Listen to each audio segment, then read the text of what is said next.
Markets में हम देख रहे हैं कि 3 दिन की गिरावट के बाद आज एक रिकवरी फाइनली देखने को मिली है। और इस रिकवरी में आपकी रणनीति क्या होनी चाहिए? क्या इस रिकवरी में आपको भर भर के खरीदारी करनी चाहिए? मिड कैप स्मॉल कैप पे आपकी रणनीति क्या होनी चाहिए, जो कि ज़्यादा इस कमजोरी में या फिर गिरावट में टूटते हुए नजर आए हैं? तो इन रणनीतियों के साथ साथ आपके सवालों के जवाब भी देंगे। प्राइमरी मार्केट में किस तरह का एक्शन बन रहा है वो भी आपके सामने रखेंगे। और चुन चुन के हमारा जो खास सेगमेंट है, इस गिरावट के बाद जो रिकवरी हो रही है उसमें खरीदारी करने के मौके, निवेश करने के मौके कहाँ हैं, ये भी आपको बताएंगे। तो अगला 1 से 1.5 घंटा बहुत ही एक्शन पैक्ड रहेगा। आप जुड़े रहिए हमारे साथ, अपने सवाल भी आप हमें भेजते रहिए। लेकिन जल्दी से पहले देखिए आज का कारोबार, यानी कि बाजार में आज किस तरह का पूरा मंजर बनता हुआ दिखा है। आज अगर आप देखेंगे तो बाजार में शुरुआत गिरावट के साथ हुई थी, लेकिन लोअर लेवल से आप देखेंगे रिकवरी बहुत ही बढ़िया देखने को मिली। तो जो बाजार की 10 साल में सबसे कमज़ोर शुरुआत है, अगर आप पूरा महीना देखेंगे ना, अभी तक जो 20-21 दिन बीते हैं ना जनवरी के महीने में, उसमें अगर आप देखेंगे तो 4.5% से ज़्यादा की गिरावट ऑलरेडी सेंसेक्स निफ्टी में देखने को मिल चुकी है। अब सबसे कमज़ोर शुरुआत का बाजार इंतजार कर रहा था जिसके बाद रिकवरी हो। खैर जनवरी 2016 में इससे पहले हमने देखा था 4.8% का फॉल आया था। तो आज हुआ क्या है कि निफ्टी ने अपना जो 200 डीएमए है 25,123 का, कल की क्लोजिंग के हिसाब से बोल रहा हूँ, उसको भी ब्रीच किया। उसके नीचे के लेवल्स भी आज हमने बनते हुए देखे हैं। तो 25,000 का लेवल भी आज दिन के दौरान टूट गया था। 24,919 टू बी प्रिसाइज ये लेवल था जहां तक निफ्टी फिसला था। और 26,129 पर हमने साल की क्लोजिंग की थी। तो वहां से लेके अब तक 4.5% से ज़्यादा की गिरावट निफ्टी में ऑलरेडी देखने को मिल चुकी है। तो सबसे कमज़ोर शुरुआत 10 साल में, और उसके बाद लोअर लेवल से कुछ रिकवरी देखने को मिली है। बैंक निफ्टी में आप देखेंगे तो आपको ज़्यादा गिरावट नजर आएगी आज के सेशन में।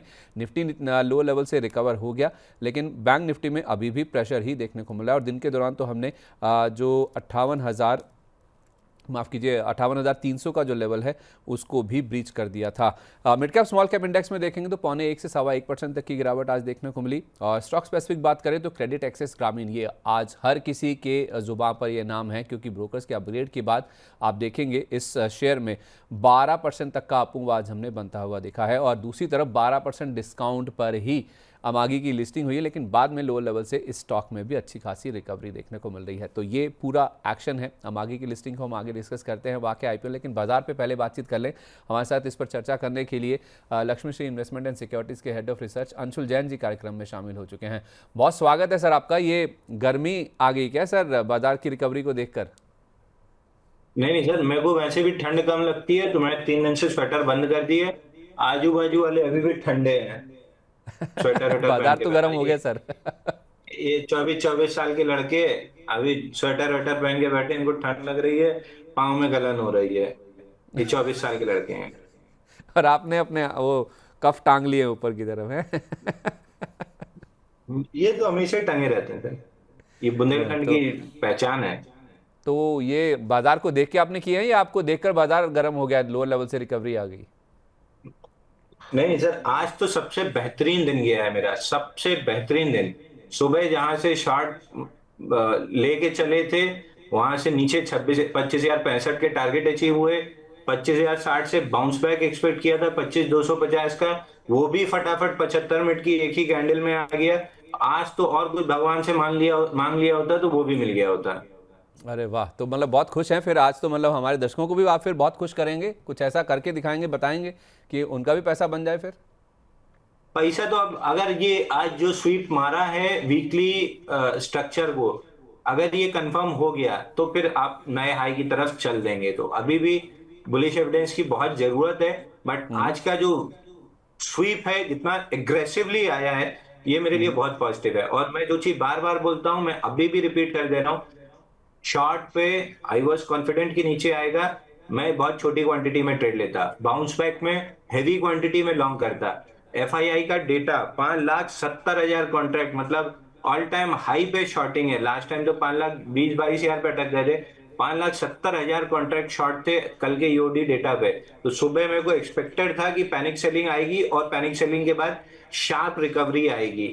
वीक शॉर्ट्स को एंटाइज करेंगे, ट्रैप करेंगे और एकदम से गर्दन काटते हुए ऊपर निकलेंगे, और एग्जैक्टली वही होते हुए दिख रहा है। तो आप चाहे लॉन्ग प्ले करें चाहे शॉर्ट प्ले करें, डेटा हमेशा आपके बैक ऑफ माइंड होना चाहिए कि स्ट्रेंथ किसके पास है। शॉर्ट्स के पास मोमेंटम था, उन्होंने तेजी से नीचे फिसल गए, मतलब इंडेक्स को सपोर्ट के नीचे ढकेल जरूर दिया, लेकिन वो ताकत नहीं है ना कि उसको नीचे सस्टेन करा पाए। एफआईआई के शॉर्ट ने वापस से रिकवरी करा दी। तो अगर ये अब स्वीप जो 25,060 का हुआ है ये नहीं टूटा तो 25,400 250 पहला लेवल था, 460 दूसरा लेवल है, हम शायद 460 भी टच कर जाए। ओके, तो यहाँ पे क्या सलाह देंगे, मतलब फ्रेश ऐड किया जा सकता है या अभी वेट करें? तो देखिए रिस्की बेट जरूर है, बट अगर 59,000 58,850 इस जोन में अगर मेरे को कोई भी 15 मिनट के चार्ट पे बुलिश कैंडल मिली, मैं लॉन्ग कर लूंगा 59,700 59,600 59,700 के लिए। और निफ्टी? निफ्टी थोड़ा सा लेगार्ड है सर, मैं अगेन सुबह से यही चीज बोल रहा हूँ कि अगर शॉर्ट ट्रेड ढूंढना है तो निफ्टी पे ढूंढिए, अगर लॉन्ग ट्रेड ढूंढना है तो बैंक निफ्टी पे ढूंढिए, क्योंकि रिलेटिव स्ट्रेंथ बैंक निफ्टी में ज्यादा है। तो I would stick with that. मैं लॉन्ग अगर बना यहां से तो 59 58 850 में रिजेक्शन पे बैंक निफ्टी लॉन्ग करूंगा। अगर शॉर्ट बना, जो कि उम्मीद नहीं है, तो मैं निफ्टी पे करूंगा। तो अभी निफ्टी राइट ऑफ कर दे रहा हूँ, बैंक निफ्टी पे फोकस है। जोन में प्रॉपर एविडेंस मिला बाई करके 59,700 का टारगेट खोल दूंगा। ठीक है, ओके, परफेक्ट है। जल्दी से ज़रा आज की जो रिकवरी हुई ना मार्केट में लो लेवल से, उसमें कौन से स्टॉक्स ज़्यादा मदद कर रहे हैं, ज़रा वो आपके सामने रखते हैं। निफ्टी के गेनर्स अगर आप सामने पहले लेके आए ना, तो उसमें हम देखते हैं कि कौन से स्टॉक्स में ज़्यादा एक्शन बनता हुआ दिखा है। तो एटर्नल आप देखेंगे 5.5% ऊपर आज के सेशन में है। इंटरग्लोब एविएशन 3% का अप मूव है। 22 करोड़ रुपये का जुर्माना लगा तो उसके बाद एक अपग्रेड आया था, उस समय भी स्टॉक चला था, आज फिर से 3% का अप मूव है। ओएनजीसी ऊपर है। जेएसडब्ल्यू स्टील में, अल्ट्राटेक सीमेंट में 1.5% के आसपास की तेज़ी आज के सेशन में देखने को मिल रही है। 50 में से निफ्टी के 32 शेयर आज ऊपर हैं, लेकिन जो 18 शेयर नीचे हैं उनमें से अगर आप लूजर्स की बात करेंगे ना, तो उसमें आपको नजर आएगा कि आज आप टॉप ऑफ द लिस्ट आपको दिखेगा आईसीआईसीआई बैंक, जिस वजह से शायद बैंक निफ्टी अंडर परफॉर्म कर रहा है। अभी भी 1.5% नीचे अभी भी है ये। आयशा मोटर्स में 1% का कट है। बीएल, एलएनटी, ट्रेंट ये भी करीब 1% के आसपास की कमजोरी के साथ कारोबार करते हुए दिख रहे हैं। तो बाजार में हमने देखा है कि दिग्गजों में अगर रिकवरी आई है तो मिड कैप स्मॉल कैप में भी रिकवरी बनी है। लो लेवल से ये भी काफ़ी अच्छे चले हैं। तो मिड कैप इंडेक्स में अगर आप गेनर्स की बात करें जिन्होंने सपोर्ट किया है सबसे ज़्यादा, तो उसमें आईटीसी होटल्स नंबर्स अच्छे आए थे, कल ये रिएक्ट नहीं कर पाया था, आज देखिए 4% का अप मूव है। इटर्नल के साथ साथ स्विगी में भी देखिए 4.25% का अप मूव है। बीएचईएल 3.5% ऊपर है, नंबर्स बहुत ही शानदार थे इनके। पेज इंडस्ट्रीज 2% ऊपर है। मुथूट फाइनेंस में भी 2% का आपको दिखेगा अप मूव। अभी भी जो गिरावट है मिड कैप इंडेक्स में, उसमें कौन से शेयर ऐसे हैं जो कि नीचे की तरफ धकेल रहे हैं इंडेक्स को, तो उसमें आप देखेंगे आपको कल्याण ज्वेलर्स दिखेगा। एक समय 12% नीचे था, अभी भी 10% के आसपास का कट है। लगातार 8वां दिन है जब ये स्टॉक नीचे है। एसआरएफ में 6.25% का डाउनफॉल है। पेटीएम 3.5% नीचे है।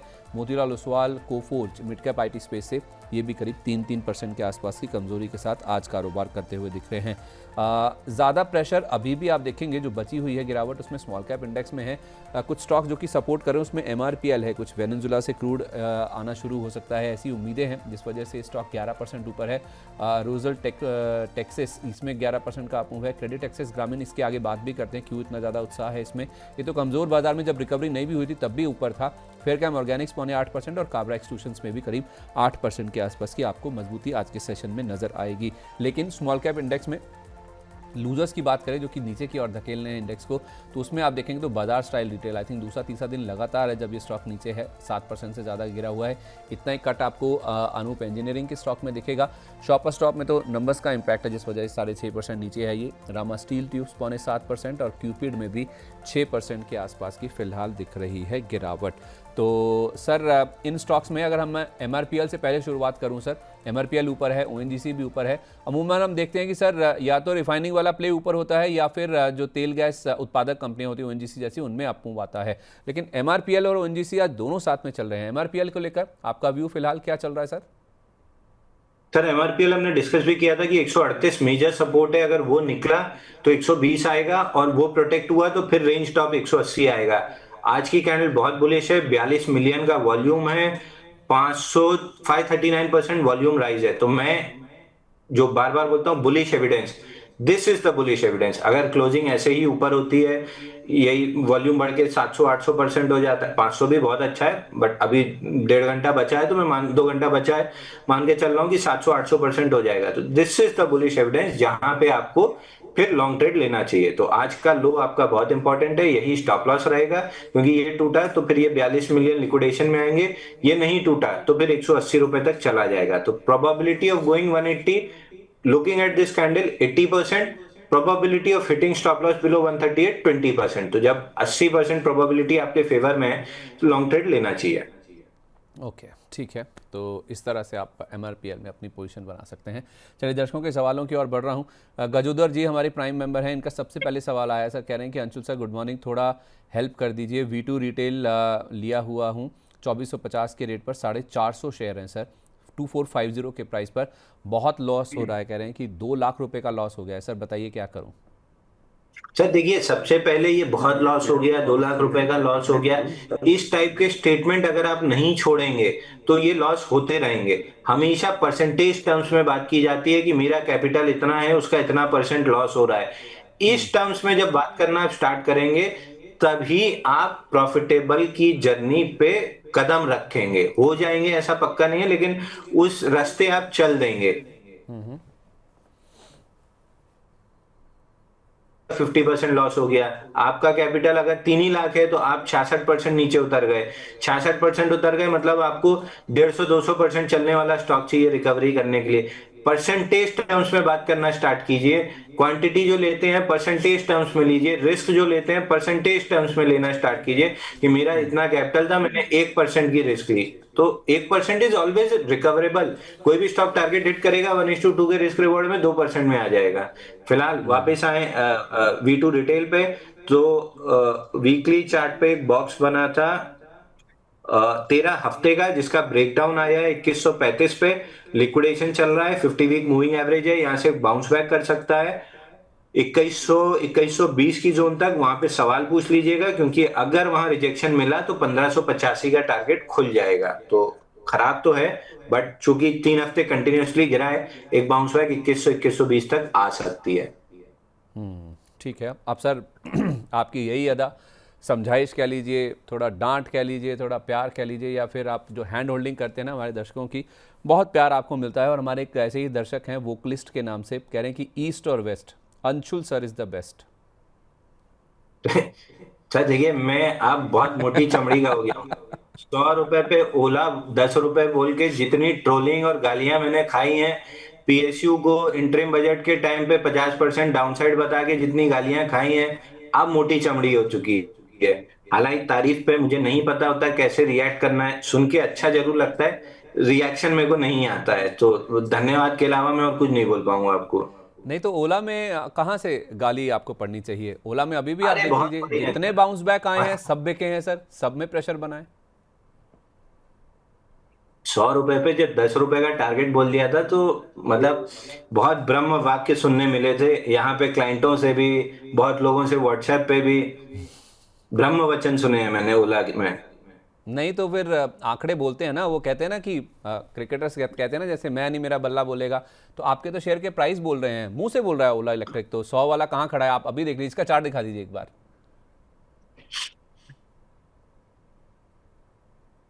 ओला शायद 33-38 रुपए है, हाँ 33 रुपए है। तो बताइए, आप बोलेंगे या मुंह मुंह से खुद चार्ट बोलेगा ओला इलेक्ट्रिक का? नहीं, बात वो नहीं है सर। देखिए, ट्रोलिंग वोलिंग अपनी जगह ठीक है, दुख दर्द तब होता है जब आदमी बेचता नहीं, सामने सामने सब चीज दिखाने के बाद भी जब नहीं बेचते ना, तब तकलीफ होती है। तेजस नेटवर्क कितना बोला था 1250 में बेच लो, रीटेस्ट पे बोला था बेच लो, 383 बाइंग क्लाइमेक्स का टारगेट है, 383 आ गया। अब ये नहीं समझ में आता कि इस पे खुश होना है कि मेरा टारगेट अचीव हो गया, मैं सही प्रूव हो गया, या इस पे दुखी होना है कि इतने लोगों ने पैसा खो दिया। हम्म। तो नहीं वहां सही है सर। मिक्स फीलिंग आती है। कई बार टारगेट अचीव होने के बाद भी खुशी नहीं, दुखी होता है। नहीं सर, अब उसमें ना मैं ये कहूँगा, मुझे पता है कि मुझे ज़्यादातर लोग गलत ही कहेंगे, मैं ज़्यादा देखता नहीं सर क्या कमेंट्स आते हैं, या तो फिर थोड़ा फिल्टर करके देखना पड़ता है कि जो ठीक है या फिर जो अच्छा है। ऐसा, इसका मतलब ये नहीं कि आप नेगेटिव चीज़ें देखिए नहीं या उनसे सीखिए नहीं। अगर कुछ ऐसा कोई जैसे बोलता है, कभी कभी कोई जैसे बोलते हैं कि आपकी आवाज़ कभी कभी बोलते बोलते धीमी हो जाती है, मैंने उस चीज़ के ऊपर वर्क करने की कोशिश की। तो जो फीडबैक आता है उसको पॉजिटिव सेंस में लेना चाहिए। बाकी सर, अपनी भावनात्मक तरीके से कोई अपनी जो प्रतिक्रिया देता है ना, तो उसको थोड़ा सा फिल्टर भी करना पड़ता है। अब पता नहीं उसके लॉस हुआ है या फिर उसके पोर्टफोलियो में ऐसी पोजीशन है जिस वजह से वो अपनी भड़ास निकाल रहे हैं, पता नहीं ये वर्ड यूज़ करना चाहिए नहीं करना चाहिए, तो मैं उन चीज़ों से थोड़ा सा दूर रहता हूँ। तो ट्रोलिंग या फिर ऐसी चीज़ें जो आती है ना, मैं थोड़ा उनको इग्नोर करके ही चलता हूँ। तो देखिए, ये चीज ऑफ कैमरा हुई थी, आज मैं ऑन कैमरा मतलब रिवील कर देता हूँ। जब ये ट्रोलिंग स्टार्ट हुई थी और मेरे लिए नई नई चीज थी कि पीएसयू के ऊपर इतनी ट्रोलिंग हुई थी, 50% नीचे, 80% नीचे बोल रहे हैं और तमाम तरीके की चीजें, तब आप ही लोग साथ में थे, आप थे, मित्तल जी थे, आप ही लोग समझाए थे कि जो कर रहे हो, जो अच्छे से आता है उसको करते रहो। इवेंचुअली 4-6 महीने बाद अगर आप सही प्रूव हो जाएंगे, आपका कॉन्सेप्ट सही है, तो आप सही प्रूव होंगे, लोग मान जाएंगे। तो उस समय मैंने अपना नेचर या अपना स्टाइल नहीं बदला, तो इसकी क्रेडिट मुझसे ज्यादा आप लोगों को जाता है कि आप साथ में खड़े रहे, भरोसा आपने दिखाया, क्योंकि अल्टीमेटली प्लेटफॉर्म आपका है। ज्यादा ट्रोलिंग होती तो आप बोल देते कि भैया जय श्री राम, हम दूसरे को बुला लेते हैं, बट आप लोग साथ में खड़े रहे। चीजें प्रूव होने के लिए जो 6-8 महीना समय लगा, आपने पूरा भरपूर उसका साथ दिया। तो इट इज ऑलवेज क्रेडिट जो आपको ज्यादा जाना चाहिए बजाय मुझे। बाकी दर्शक तो हैं, और हर प्लेटफॉर्म या हर एनालिस्ट या हर कोई दर्शकों ही से बनता है। तो मैं ये गुजारिश करूंगा, इन सारे शोज को नेटफ्लिक्स की तरह एंजॉयमेंट के लिए देखने की जगह, अगर आप पेन पेपर डायरी बना के नोट करके उसको सीखना चालू कर देंगे, तो चाहे मनी नाइन हो चाहे मैं हूं, हमारी सबकी मेहनत सफल हो जाएगी अगर आप थोड़ा सा सीख लेंगे। क्योंकि एफआईआई को डीआईआई काउंटर करने लगा है, ये हमने एफआईआई के डेटा पे देखा है। थोड़ा सा अगर रिटेल पार्टिसिपेशन साथ में आ जाए, तो यही जेन स्ट्रीट जो 45,000 करोड़ लेके गई है, ये दे के जाएगी। तो उस राह में अगर काम करें तो ज्यादा बेहतर होगा सबके लिए। बिल्कुल, पेन पेपर लेकर समझकर सूझबूझ से अगर आप काम करें ना, तो फिर वो लॉस वाले जो 90% के आंकड़े आते हैं एफएनओ मार्केट में या फिर वायदा बाजार में, वो वाले नंबर्स नहीं आएंगे। फिर आपको उसमें भी मुनाफा होने लगा है, बशर्ते आप सीख कर समझ कर काम करने लगें। चलिए ठीक है। ओला इलेक्ट्रिक तो सर इसका एग्जांपल है ही है, जो आप कह रहे हैं ना, उसने प्रूव किया भी है। तो जो जितनी समझ थी सर, जितना हमने गाइड किया, आपने एक्सेप्ट भी किया, उसे माना भी, आपकी भी सर हैट्स ऑफ है कि सुन के उसको एक्सेप्ट भी करना आना चाहिए ना। तो आप जैसे कहते हैं ना कि आपको सुन के लिख के आप अप्लाई कीजिए, हमने थोड़ा बहुत जितनी समझ थी सर आपको बताने की कोशिश करी, आपने अप्लाई भी किया, उसके लिए भी आपका sir hats off to you. अगला सवाल ले रहा हूँ सर, वो माइनिश जी का, निष्ठा जी का है। कह रही हैं कि मैंने रिलायंस लिए हुए 1300 रुपये के भाव पर और HDFC 948 रुपये पर। तो कह रही हैं कि मैं क्या और भी ऐड कर सकती हूँ मौजूदा लेवल्स पर? अच्छा, एचडीएफसी के पहले कौन सा था? रिलायंस इंडस्ट्रीज 1300 पे। देखिए, रिलायंस पे मैं बाई सेल स्टॉप लॉस नहीं बताऊंगा सर। रिलायंस में आज ही मतलब यहाँ पे on bullish evidence, Reliance buy call sell, Adani green buy call sell, ये सब चीज एडजस्टमेंट चल रहा है। तो I would not comment on buy sell stop loss target. But 1422 का गैप फिल हुआ है, वहां से रिएक्शन नहीं आया। आज रिएक्शन पॉजिटिव है, बट 8-9 डाउन डेज के बाद ऐसा रिएक्शन जनरली आ जाता है। तो मैं इसको अभी बुलिश एविडेंस नहीं मान रहा हूं। तो प्रोबेबली अगर 1340 1342 तक रिलायंस रिट्रेस करता है, वो एक जोन होगी मेरे लिए बाइंग के लिए। या फिर यहाँ पे वीकली चार्ट पे कोई बुलिश एविडेंस बने तो मेरे लिए अगेन जोन होगी बाइंग के लिए, और बाई करके मैं 60-70-80 पॉइंट दूर का कॉल बेचूंगा। तो मैं रिलायंस में बाई की सलाह नहीं दे रहा हूं, बट हाँ, ये उस जोन में है जहां पे एक्यूमुलेशन थोड़ा थोड़ा आपको स्टार्ट कर देना चाहिए। बॉटम आप नहीं पकड़ पाएंगे, थोड़ा थोड़ा एक्यूमुलेशन स्टार्ट कर दीजिए। एचडीएफसी बैंक, जैसा मैं बार बार हर लार्ज कैप के लिए कहता हूं, बॉक्स के बॉटम पे खड़ा है, खोने के लिए 20-25-30 रुपए है। मैं तो नहीं स्टॉप लॉस लगाता, बट अगर आपको लगाना भी है तो खोने के लिए 20-25 रुपए है, और 915 आपका मैक्सिमम स्टॉप लॉस होना चाहिए। थोड़ा और बफर दे देंगे, 900 कर लेंगे तो भी दिक्कत नहीं है। ये आपका मैक्सिमम डाउनसाइड है, और अपसाइड यहाँ से बॉक्स हाई 1016, और जैसा जनरली लार्ज कैप करते हैं, बॉक्स हाई के ऊपर 10% एक्सटेंशन मिनिमम, तो 1120 रुपए तक के टारगेट आराम से बनते हैं। तो 1016 1120 के टारगेट मुझे दिख रहे हैं। तो और ले लें यहाँ पे ये वो समय है जहां पे LNT 3038 पे, टाइटन 3038 पे, टीवीएस मोटर कहाँ था? टीवीएस मोटर था 2285 पे, आज 3800 खड़ा है। टाइटन खड़ा था बॉक्स लो पे 3030 के पास, आज 4200 खड़ा है। LNT बॉक्स लो पे खड़ा था 3100 पे, 4200 का हाई बना चुका है। एशियन पेंट 2185 पे खड़ा था, आज 2900 रुपए के आसपास हाई बना चुका है। तो ये वहां पे उस जोन पे खड़ा है जहां पे हमने लार्ज कैप्स एक्यूमुलेट किए थे। तो वो सब मौके अगर चूक गए हैं तो ये एचडीएफसी का मौका है, खोने के लिए 20 रुपए, पाने के लिए 200 रुपए। तो इस समय तो भर भर के एचडीएफसी बैंक बनना चाहिए, दूसरा स्टॉक तो आपको देखना भी नहीं चाहिए, इस समय भर लेना चाहिए एचडीएफसी बैंक। तो खोने के लिए 20 रुपये और पाने के लिए 200 रुपये। बहुत ही बढ़िया मौका है एचडीएफसी बैंक में फ़िलहाल, अगर आप पोजीशन बनाना चाहते हैं या फिर खरीदारी करना चाहते हैं। तो निष्ठा जी, आपका सवाल आई थिंक और भी बहुत लोगों को काम आएगा, जिस तरह से जवाब अंशुल सर की ओर से आया है। अच्छा, राजन राठौड़ जी का सवाल बड़ा अच्छा लगा सर मुझे। ये कह रहे हैं, पता नहीं वैसे देखा जाए ना तो एप्पल टू एप्पल कंपैरिजन नहीं है, लेकिन कह रहे हैं कि सुज़लॉन एनर्जी और आईटीसी, इन दोनों में से किसी एक में फ्रेश एंट्री करना चाहता हूँ, क्या ये सही समय है? सर वैसे ये सुज़लॉन और आईटीसी का मुझे मेल नहीं समझ आया, लेकिन हाँ, इन्होंने दो स्टॉक्स आइडेंटिफाई किए, उसमें से एक पूछ रहे हैं कि कौन सा सही ज़्यादा। तो देखिए, आईटीसी 400 रुपए से बताते आ रहा हूं, 358 और 358 वर्टिकली ब्रेकडाउन दिया है, अगला टारगेट 280 रुपए है। तो आईटीसी तो कहीं से एंट्री नहीं बनती। Suzlon good stock 46 major support zone पे खड़ा है, बुलिश एविडेंस बनने का वेट कीजिए वीकली चार्ट पे, नॉट ऑन डेली, क्योंकि वीकली चार्ट का ट्रेड है। अगर बनता है तो सुजलॉन में एंट्री करनी चाहिए, बट यहां से अगर 3 4 5 महीने का नजरिया है या उससे थोड़ा ज्यादा भी है तो आपको रिलेटिवली अगले 6 महीने में आईटीसी डाउनसाइड देगा, सुलोन शायद साइडवेज टू हल्का सा अपमूव दे दे। इंडसइंड बैंक, एक्सिस बैंक और एचडीएफसी बैंक आपको वे बेटर रिटर्न दे देंगे अगले 6 8 महीने में, और रिलेटिव टर्म्स में सेफ्टी भी वहां पे ज्यादा है। तो पहले रिस्क कम, सेफ्टी ज्यादा, रिटर्न ज्यादा, तो इन दोनों को ही अवॉइड करके इंडसइंड, एक्सिस या एचडीएफसी बैंक सेलेक्ट कर लीजिए। मैं पर्सनली इंडसइंड बैंक करता, हाई बीटा है, फटाक से 1084 पे बुक करके फिर एक्सिस बैंक में पलट देता। तो इंडसइंड, एक्सिस या फिर आईडीएफसी, ये 3 नाम आप कह रहे हैं कि इनको देखें, ज़्यादा बढ़िया है। बिल्कुल सर। ठीक है, परफेक्ट है। ओके, तो सुज़लॉन आईटीसी दोनों को ही छोड़ दीजिए, इन तीनों बैंकों में से किसी को आप पकड़ लीजिए राजन राठौड़ जी, आपके लिए ज़्यादा बेटर होगा। पैसा भी बनेगा और रिस्क जो है ना, जोखिम जो है वो भी काफ़ी कम रहेगा, खोने के लिए कम, पाने के लिए ज़्यादा है। अंशुल शर्मा जी, सर आपके ही नेम से हैं, आपके हम नाम है, कह रहे हैं कि सर अंशुल जी पीएसयू से इतना चिढ़ते क्यों हैं? इस साल सबसे अच्छा रिटर्न पीएसयू बैंक्स ने ही दिया है, साथ में अच्छा डिविडेंड भी देते हैं। अरे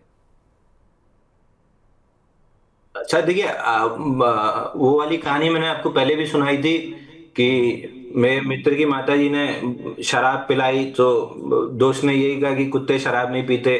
तो वो वाला हाल है। मैं पीएसयू से कभी नहीं चिढ़ता सर। पीएसयू में कैनरा बैंक, कितनी बार मैंने कहा कि मेरे पर्सनल पोर्टफोलियो में है, मतलब पापा के पास रखा हुआ है 86 रुपए का, आज भी 140-50 है। मैं ही यूनियन बैंक रिकमेंड कर रहा हूँ, 400 हफ्ते का बेस ब्रेकआउट है। मैं ही आईडीबीआई रिकमेंड कर रहा हूँ, 700 हफ्ते का बेस ब्रेकआउट है। मेरे को किसी स्टॉक या सेक्टर से चिढ़ नहीं है। मेरे लिए वो स्टॉक जिसमें बाइंग क्लाइमेक्स हो गया वो राइट ऑफ हो जाता है। एचईजी पीएसयू नहीं है, ग्रेफाइट पीएसयू नहीं है, स्टेरलाइट टेक्नोलॉजी पीएसयू नहीं है, केन्स पीएसयू नहीं है। बट आप जब भी मुझसे पूछेंगे मैं मना कर दूंगा। कल्याण ज्वेलर, आप कल्याण ज्वेलर का चार्ट लगवा लीजिए। कल्याण ज्वेलर, सोने के भाव कहां से कहां पहुंच गए, सारी कहानी सब लोग ने गाली कि सोने के भाव कहां से कहां पहुंच गए, इन कंपनियों के लिए अनाप शनाप प्रॉफिट होगा, इन्वेंट्री पे अनाप शनाप गेन होगा। आप उसको 3 साल का चार्ट कर दीजिए कल्याण ज्वेलर का। मैं अपने व्यू पे अड़ा रहा कि 630 पे बाइंग क्लाइमेक्स हुआ है, 334 उसको आना है। 242 दिन इसने कंसोलिडेट किया,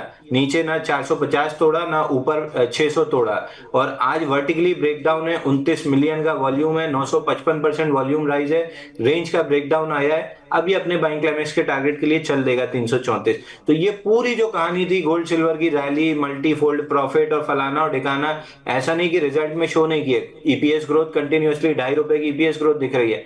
स्टॉक चला नहीं चला, क्यों नहीं चला? क्योंकि बाइंग क्लाइमेक्स हुआ था। बाइंग क्लाइमेक्स के बाद क्या होता है? 50% चांस है 80% गिरेगा, 80% चांस है 50% गिरेगा। तो मैं किसी शेयर सेक्टर से नहीं चिढ़ता, मैं एक कॉन्सेप्ट जानता हूं। मैं सिर्फ 3 कॉन्सेप्ट जानता हूं: buying climax, cup and handle, flag pattern. इतना ही मेरा संसार है। इसके अंदर जो चीज आई वो बहुत अच्छी है, इसके बाहर जो चीज गई वो खराब है। जैसे एक मेरा लाइफ में पर्सपेक्टिव, एक व्यू है। मैंने जिससे दोस्ती की है वो सबसे बेहतरीन इंसान है दुनिया का, उसके अंदर कोई कमी नहीं है, कोई बुराई नहीं है, वही सबसे बेहतरीन है। अगर उसके हो सकता है वो दुर्योधन निकले, मैं कर्ण बन जाऊंगा उसके लिए। वो बेहतरीन, सबसे बेहतरीन इंसान है। तो फ्लैग पैटर्न है, कप एंड हैंडल पैटर्न है, इससे अच्छा कोई स्टॉक नहीं है।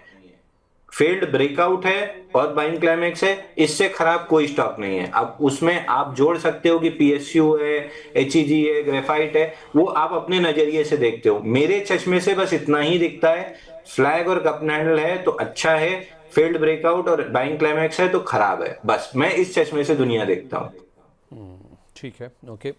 एक अजीत जी हैं, हमारे नए नए मेंबर बने हैं, प्राइम मेंबर, कह रहे हैं सर 1 से 1.5 साल के लिए HDFC, IOC, Tata tech, Ujjivan small finance bank और सुजलॉन, तो 1 2 3 4 5 शेयर इन्होंने बताए हैं। कह रहे हैं कि ये लेना ठीक रहेगा क्या? 7 लाख रुपए का इन्वेस्टमेंट करना है सर इनको। सर आई वुड सजेस्ट आप बजट तक रुक जाइए, क्योंकि बजट तक आज का स्वीप तो ठीक है, इसको फिर फॉलो थ्रू और वॉल्यूम और बहुत सारी चीजें चाहिए। तो फर्स्ट रिवर्सल का साइन आया है, कंफर्म रिवर्सल का साइन नहीं आया है। अगर ये 2-4 दिन में जाके फेल होने लगा, वापस से हम 25,060 के नीचे टिकने लगे, तो फिर डाउनसाइड आपकी 24,500, 565 पे वीकली स्विंग लो है, वहां तक की खुल जाएगी। तो थोड़ा सा सब्र रखिए, बजट तक इंतजार कर लीजिए। बजट के बाद जब रिलेटिव स्ट्रेंथ जिसमें रहेगी, उसमें बढ़िया से काम करेंगे। ठीक है, तो बजट तक रुक जाइए कोई भी नया निवेश करने के लिए, वो शायद आपके लिए ज़्यादा बेटर रहेगा। सुपर चैट के ज़रिए शिव में मेलूहा, ये हमारे दर्शक कह रहे हैं कि हर हर महादेव, क्या अभी कोई भी स्टॉक में एवरेज करना सही रहेगा या फिर वेट कर लें? ये वैसा ही सवाल है सर जो बजट के लिए अभी आपने बोला। और ये कह रहे हैं कि एरिस इंफ्रा सॉल्यूशन और आइनॉक्स विंड में एवरेज करना सही है क्या? तो पहले जनरली पूछ रहे थे, फिर बाद में उसको थोड़ा स्पेसिफाई भी कर दिया इन्होंने। तो देखिए, एरिस इंफ्रा हो चाहे एनॉक्स विंडो, दोनों हैं small cap stock. Eris infra का मार्केट कैप 888 करोड़ है। दूसरा कौन सा, एरिस इंफ्रा और Inox wind. Inox, Inox wind, Inox wind, Inox wind, Inox wind का मार्केट कैप है 18,000 करोड़। तो एक स्मॉल कैप है, एक माइक्रो कैप है। इस समय mid cap, small cap, micro cap average करना तो छोड़ दीजिए। अगर 5-10%, 5-7-8% छोटे लॉस में है तो भी भाग खड़े होइए। जो हमने डिस्कस किया था कि 15 महीने के ब्रेकआउट पॉइंट पे खड़ा है, अगर ब्रेकआउट हुआ तो 1.5 साल मोटा पैसा बनेगा, फेल हुआ तो 3-4 महीने में आपको खून के आंसू रुला देगा। तो अभी वही हुआ है, ब्रेकआउट फेल हुआ है, तो इस समय खून के आंसू रो रहे हैं। एवरेज तो वैसे भी mid cap, small cap, micro cap में नहीं किया जाता है। अगर आपके पास पैसा है तो इस समय लार्ज कैप किसी में भी पैसा डाल लीजिए, उससे जो प्रॉफिट आएगी उससे इस लॉस को सेट ऑफ कर लीजिएगा। अगर गड्ढे में कुछ गिर गया है तो और गड्ढे में चीजें डाल के उसको भरा नहीं जाता है कि भर जाएगा तो वापस ऊपर खींच लिया जाएगा। गिर गया, गिर गया, नई चीज पे ध्यान दीजिए। आप ले लीजिए कोई भी लार्ज कैप, अब एशियन पेंट ले लीजिए, आईयूसीएल, एचपीसीएल, बीपीसीएल ले लीजिए, या कोई भी लार्ज कैप आप ट्रेंडिंग काउंटर ले लीजिए। उसमें जो प्रॉफिट होगा इसमें लॉस सेट ऑफ करके अपनी कैपिटल खाली कर लीजिएगा। ठीक है, ओके, परफेक्ट है। इसके अलावा ना सर जो बाकी सवाल आ रहे हैं ना हमारे पास, उसमें एक हमारे दर्शक हैं सुमित गुप्ता जी, कह रहे हैं कि सर मेरे पास तिलक इंडस्ट्रीज 470 के रेट पर है और SDBL यानी कि सोम डिस्टिलरीज 117 रुपये पर रखा है। होल्ड करूं या फिर एग्जिट कर दूं? और शॉर्ट टर्म का अगर नज़रिया है तो क्या एवरेज भी कर सकता हूं? सर देखिए, तिलक नगर इंडस्ट्री तो डिजास्टर निकला। एक टारगेट अचीव करने के बाद दूसरा पैटर्न ही नहीं बना। और इन सब की शुरुआत वही है, एक गंदी मछली पूरे तालाब को गंदा करती है, GM ब्रेवरेज। 1316 का टारगेट अचीव किया, उसी दिन रिजल्ट आया, वहां से जो स्टॉक पिटना चालू हुआ है, 3 वीक से नॉन स्टॉप पिट रहा है। और उसके चक्कर में गेहूं के साथ घुन भी पिस रही है। तिलक नगर इंडस्ट्री घुन में आ गई जो गेहूं के साथ पिस गई। 466 टूटने के बाद से हम मना कर रहे हैं, कुछ नहीं, इसमें एग्जिट ही करना है, कोई एवरेज नहीं, कुछ नहीं। इसको निकलिए। 435 पहला टारगेट है, 400 रुपए, 376 दूसरा टारगेट है। तो पहला टारगेट कंप्लीट करके 400 आ गया है, धीरे धीरे करके 376 भी आ जाएगा। 376 पे एक बार रिव्यू करेंगे, साथ में STBL देख लीजिए, IFB एग्रो देख लीजिए, बाकी काउंटर भी देख लीजिए। GM ब्रेवरेज पिटना स्टार्ट हुआ है और वो सबको ले डूबा है एक साथ। ठीक है, ओके। ये होगी लिकर स्टॉक्स को लेकर बात। अच्छा, लिकर की जहाँ तक बात है ना सर, कल एक एनालिस्ट हमारे साथ जुड़े थे, वो कह रहे थे कि इस लिकर में जो गिरावट हो रही है ना सर, बाकी स्टॉक्स भी जो गिरे बीच में, IFB में भी 3-4 नीचे के सर्किट लग गए थे, उसका इंडिया EU FTA से कुछ लेना देना है। अब इंडिया EU FTA अगर हो गया तो फिर जो यूरोप से लिकर की सप्लाई आएगी या फिर इजीली हमारे देश में लिकर अवेलेबिलिटी हो जाएगी, इन कंपनियों के लिए कंपटीशन बढ़ जाएगा। तो प्रोडक्ट सामने से विदेश से अगर आएंगे, इनको मुकाबला करना मुश्किल हो जाएगा। और ये वाइडली एंटिसिपेटेड है सर, 26-27 तारीख को ही ये FTA शायद साइन भी होता हो दिखे, जिसको शायद मदर ऑफ ऑल डील्स कहा जा रहा है। आपकी राय सर इस एंगल से? तो देखिए, मैं जनरली मैं इस एंगल से पढ़ा नहीं हूं। मैं तो खाली वो फूफा जी ने जो 200% लगा दिया है फ्रांस पे, उतना ही पढ़ा था। बट नॉनदलेस, चूंकि मैं जहां रहता हूं आजू बाजू, मतलब ये दोनों तो नहीं, लेकिन जितने बाकी लोग हैं मतलब कंज्यूम करते हैं रजनीगंधा और सिगरेट और शराब, छूटती नहीं है सर। और दूसरा, जितना ये लोग ब्रांड कमिटेड होते हैं, उतना ब्रांड कमिटमेंट मैंने दूसरे का नहीं देखा। मतलब चाय पत्ती में रेड लेबल की जगह कोई दूसरी भी ले आऊं तो घर में किसी को पता नहीं चलता, लेकिन ये सब चीज में इतना ब्रांड कमिटमेंट होता है कि कोई दिन रजनीगंधा की जगह वो सिग्नेचर दे दे तो पान के टपरे वाले पे बरस पड़ते हैं कि रजनीगंधा क्यों नहीं है, इसका स्वाद नहीं आ रहा। जबकि एक दो बार मैंने वो दोनों मुंह पर रख के देखा तो ऐसा गले में ऐसा लगता है जैसे पत्थर फंस गया और रजनीगंधा खा लो तो ये ब्रांड कमिटेड होते हैं। मेरे को नहीं लगता कि ब्रांड कोई चेंज होगा। हाँ, शुरू में आने पे नई चीज जरूर ट्राई कर लेंगे, but I don't think brand commitment change होता है, तो बहुत अंतर नहीं आएगा। इतनी बार गवर्नमेंट ने टैक्स बढ़ा लिया, मतलब सिगरेट के पाउच पे पहले इतना सा होता था, अब 70% पाउच पे वो फेफड़े का कैंसर बना रहता है, उसके बाद भी लोग ले लेके पी लेते हैं। तो ब्रांड कमिटमेंट कहीं नहीं जाएगा। तो नीजक रिएक्शन हो सकता है, इनिशियली एक आध क्वार्टर शायद सेल्स पे इफेक्ट आए, बट डाउन द लाइन वापस से चीजें एज यूजुअल ही चली जाएंगी। मतलब लोअर लेवल्स पे कुछ अच्छे स्टॉक्स अगर मिल रहे हो लिकर स्पेस से तो उनको खरीदना ही चाहिए।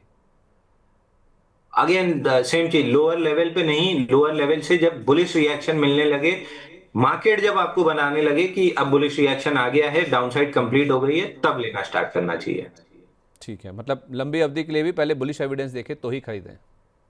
हमेशा बुलिश एविडेंस देखना है सर। मार्केट को बताने दीजिए, मार्केट को बताने दीजिए क्या करना है। आप दुर्योधन बनेंगे और मार्केट को द्रौपदी बनाएंगे तो आपकी छाती फाड़ के लहू पिया जाएगा। क्यों दुर्योधन दुशासन वाला काम करना है, जबरदस्ती वाला? मार्केट नहीं, को बताने दीजिए क्या करना है। मैं कहाँ से पूछ रहा हूँ ना, मैं जैसे आप कहते हैं ना कि कुछ बड़े लार्ज कैप स्टॉक्स होते हैं, जैसे JSW इंफ्रा हुआ या और 2-3 नाम जो आप लगातार बताते हैं, उनमें आप खरीदारी कीजिए, नीचे भी कर सकते हैं, कोई ऐसी दिक्कत नहीं। रेंज है, इस रेंज में खरीदिए, मैं उस तरह से पूछ रहा था सर। वो सिर्फ लार्ज कैप के लिए सीमित है सर। ये सब लगभग नाम mid cap, IFB agro 1300 crore का मार्केट कैप है, माइक्रो कैप है। तो लार्ज कैप में 20% गिरने के बाद आप थोड़ा थोड़ा एक्यूमुलेट करना स्टार्ट कर लीजिए, अनलेस वो कोई कॉर्पोरेट गवर्नेंस वाली न्यूज की वजह से ना गिर रहा हो। जनरल करेक्शन आ रहा है तो 20% के बाद थोड़ा थोड़ा लेना चालू कर दीजिए। बहुत खींच के गिरा तो 30%, बट वहां से all time high plus extension मिल जाएगा, वहां इतनी दिक्कत नहीं है। बट जो स्टॉक्स हम डिस्कस कर रहे हैं सब mid cap micro cap space में फॉल करते हैं।